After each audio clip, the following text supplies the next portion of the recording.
Hello वनिकर्स, मी आलेलो आहोत तहसील कार्यालय इथे, जिथे एकता कॅटरिंग असोसिएशनचे सदस्यगण आलेले आहेत की उपविभागीय अधिकारी यांना निवेदन देण्यासाठी व्यावसायिक गॅस सिलेंडरच्या तुटवड्यामुळे त्यांच्या व्यवसायामध्ये बाधा निर्माण होत आहे व या सगळ्या लोकांनी आता समोरच्या लग्नाचा सीझन आहे त्यासाठी ऑर्डर घेऊन ठेवलेले आहेत व त्यांना सिलेंडर आता मिळत नाही आहे.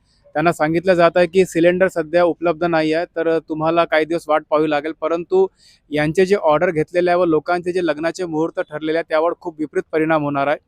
तर आपल्यासोबत आहे कैलाश बोबडे, या असोसिएशनचे अध्यक्ष. कैलाश भाऊ, नेमकी समस्या काय येत आहे?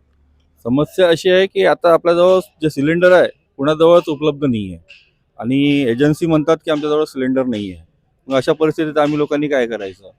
जर म्हणजे याची जर पर्याय व्यवस्था जर करायची पडली तर ती पर्याय व्यवस्था सुद्धा नाही आहे आता आमच्याजवळ. आणि लोकांचे कामं घेऊन आहे, पोस्टपोन होऊ शकत नाही कामं. त्याच्यावरती सगळेच लोक निर्भर आहे.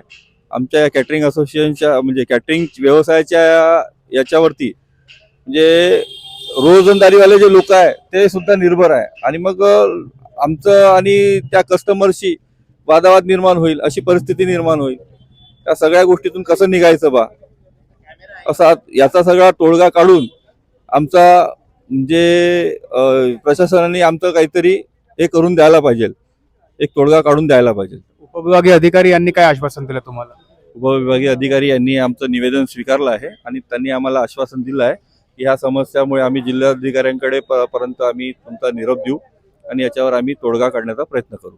सध्या परिस्थिती आता एक आठवड्यानंतर गुढीपाडवा आहे आणि नंतर लग्नांचा सीझन चालू होईल.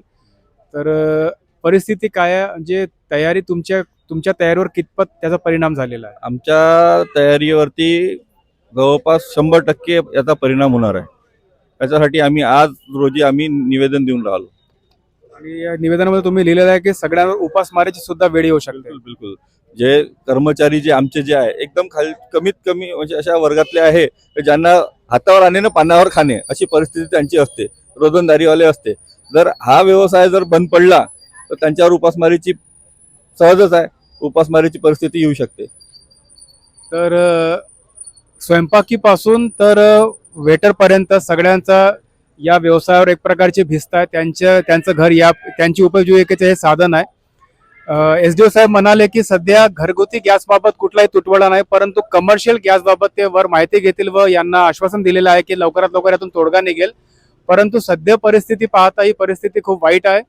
कारण यांनी जे ऑर्डर घेऊन ठेवलेले आहेत, असोसिएशनचे सगळे मेंबर आहेत, यांनी जे ऑर्डर घेऊन ठेवलेले आहेत, तर यांना अशी शंका आहे की ग्राहकांची त्यांचा वाद होऊ शकतो, यांची एक प्रकारची प्रेस्टीज खराब होऊ शकते. कारण किती म्हटलं तरी सिलेंडरचा साठा आपण घरी ठेवू शकत नाही, त्यासाठी आपल्याला सरकारवरच निर्भर राहावं लागतं. तर या परिस्थितीतून लवकरात लवकर तोडगा निघला पाहिजे, नाहीतर येणाऱ्या काळामध्ये ही टंचाई या कमर्शियल सिलेंडर बाबत येत आहे ती घरगुती सिलेंडर बाबत होऊ शकते. परंतु यांची जी परिस्थिती आहे, सामान्य माणसाची परिस्थिती आहे, कारण लग्नाची जे डेट ठरलेली आहे ती आता टाळू शकत नाही. त्यामुळे लवकरात लवकर सरकारने, प्रशासनाने यांच्या मागणीची दखल घेऊन यावरून तोडगा काढला पाहिजे.